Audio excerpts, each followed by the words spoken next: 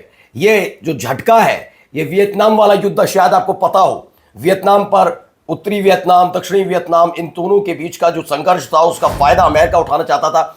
America ने वहां सारी हदें पार की थी वियतनाम में, लेकिन वियतनाम ने अमेरिका की, कहा जाए, बैंड बजा कर रख दी थी।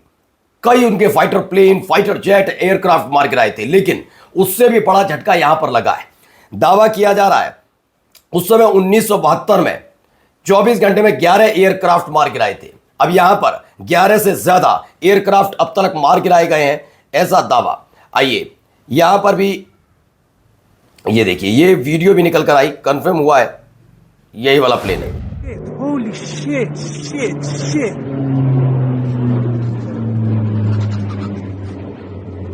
Yo, Abalfaz. Holy shit. तो कंफर्म किया है कि यूएस के अधिकारी के मुताबिक यूएस एयरफोर्स का एक सीट वाला A-10 और दो अटैक जेट भी शुक्रवार को फारस की खाड़ी इलाके में क्रैश हो गया। यूएस अधिकारी ने कहा कि उसमें सवार पायलट को सुरक्षित बचा लिया गया है, ऐसा कहा जा रहा है। लेकिन खबर निकल कर आई है ऐसा नहीं हुआ है। आईआरजीसी ने अमेरिकी वायुसेना के A-10 ऑर्थो जो अटैक जेट को मार गिराने का फुटेज भी जारी कर दिया। ये वही फुटेज है जिसका जिक्र भी मैं कर रहा था। एक के बाद एक इनके एयरक्राफ्ट मार गिराए जा रहे हैं। हालत इनकी बहुत ज्यादा खराब है। ये कि पायलट इसमें मिसिंग बताया जा रहा है। उनका कहना है कि हमें पायलट मिल गया है, लेकिन ऐसा नहीं है। खबर ये भी निकल कर आ रही है कि वो ईरान के कब्जे में है इस समय। अब आइए यहां के युद्ध सचिव क्या बात कह रहे हैं, जरा सुनते चलिए। About the adherence to international law, because as we were talking about, the Iranian state TV is offering those bounties on Americans if any Iranian residents find that service member, to hand them over to Iranian security forces. And we juxtapose that with what we are hearing from our Secretary of Defense and our president, who is threatening to bomb power plants. We've already seen him bomb a bridge. We're hearing the Secretary. तो ये कौन है? ये एक retired US major general है, जिन्होंने channel पर बैठकर कहा, क्या कहा? Defence secretary of defence Pete Hegseth वो पोटेंशियल वॉर क्रिमिनल है, वॉर क्रिमिनल करार दिया जा रहा है अपने देश के रक्षा सचिव को। क्या कहा जा रहा है? रक्षा सचिव को बता दिया युद्ध अपराधी।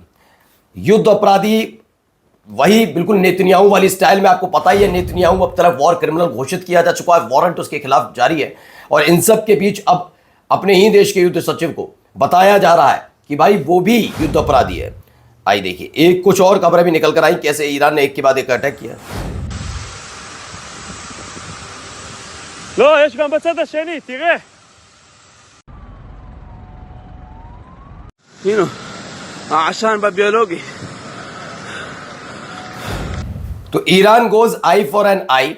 It seems that a sensitive factory in Negev was hit directly by an Iranian ballistic missile। और उसके बाद एक और फैक्ट्री फूंक दी गई।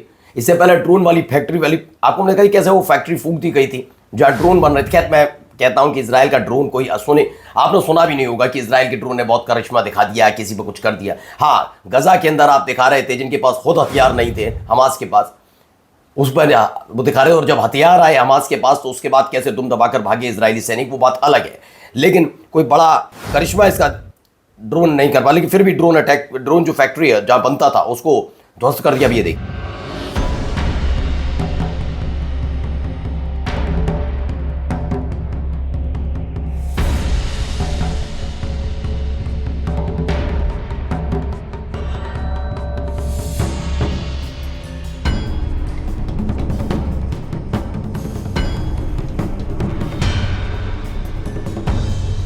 तो Hezbollah destroyed another invading Israeli Merkava tank.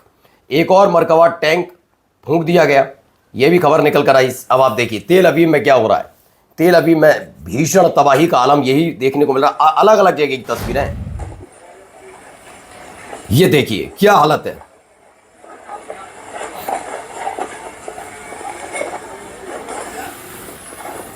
ये देखिए पूरा का पूरा धराशायी पड़ा हुआ है, मलबा ही मलबा पड़ा हुआ है।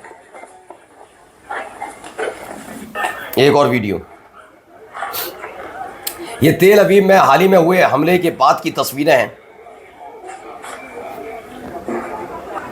तो भाई दावा किया जा रहा है एक्सटेंसिव डिस्ट्रक्शन इन रमत गन, जहां रमत गन में ये तेल अवीव में हमला हुआ उसकी भी तस्वीर निकल कर सामने आई कि कैसे। अब देखिए कैसे एक और ये टैंक जो मारा गया था उसको लेकर तस्वीर, ये वीडियो से हमने आपको दिखा दी है। ये कल ही तस्वीर आ गई थी, लेकिन अभी जो नई वो अनक्लासिफाइड है, लेकिन वहाँ तो दिखाया गया था यूएस का A-10 jet shot down by Iranian air defence system. Iran के एयर डिफेंस सिस्टम ने कैसे उसे मार गिराया। अब देखिए एक और इमेज निकल कर आई CH-47 हेलीकॉप्टर की है। ये देखिए आगे से पूरी तरह से खत्म हो गया, पूरी तरह खत्म हो गया आगे से। हालत क्या है, और खड़ा कहाँ है, वो अंदर खड़ा है, लेकिन अंदर ले आए हैं इसे। ऊपर की पंखड़ियाँ देखिए, जो इसके विंग्स हैं, विंग्स पूरी तरह से खत्म। किसी ने फोटो खींच ली इसकी। ये कहीं से लग रहा है, ये जॉम्बीज टाइप नहीं लग रहा कि जॉम्बी होते हैं, बड़ा गजब का लगा। देखिए आगे का पूरा हिस्सा गायब। तो इमेज है CH-47 helicopter in Kuwait that was targeted yesterday by an Iranian drone. जो ईरान की ड्रोन की तरफ से जब इस पर अटैक किया उसके बाद के हालात है, उड़ गया, आगे का हिस्सा ही गायब हो गया। अब है Iranian Fars news agency, Iran rejected an American proposal for a 48 hour ceasefire. अब थक गए हैं अमेरिका के सैनिक इन हमलों को देख देख कर। घबराहट तो आपको तो हमने दिखाई थी, पेंट तक उतर गई थी इनकी। अब कह रहे हैं भैया 48 घंटे का सीज फायर। 48 घंटे किस बात के, कि आप दोबारा से रसद इकट्ठा करें, फिर अपने और सैनिक इकट्ठा करें, फिर आप हमले का मतलब युद्ध बढ़ाना है, ऐसे करके युद्ध लड़ा जाएगा क्या? इतना सोचने, इतना तैयारी के समय अगर आप ईरान को दे पाएंगे कि ईरान भी अपने यहाँ तैयारी और कर ले, तब नहीं दोगे, है ना, तब हमले जारी रखोगे। अब घबरा रहे हो। ईरान ने 2 अमेरिकी जेट गिराने का किया दावा, 48 घंटे में सीज फायर की मांग को ठुकराया। कहा जा रहा है कि ईरान ने बैक टू बैक 2 अमेरिकी जेट गिराए और उसके बाद अमेरिका की तरफ से आया कि नहीं अब 48 घंटे की मोहलत हमें चाहिए, 48 घंटे का सीज फायर होना चाहिए। लेकिन लात मार दी अमेरिका ने, कोई सीज फायर नहीं होगा, किसी भी कीमत पर नहीं होगा, यह क्लियर कर दिया गया है। अब देखिए एक और,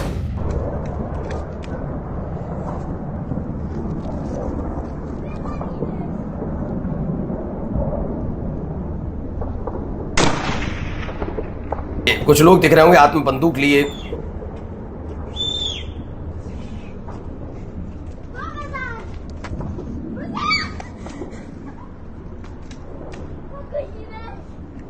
तो ये ईरान के लोकल ट्राइब्स हैं, जिन्हें आदिवासी हमारे यहाँ भी कहा जाता है, जनजातियां जो हैं।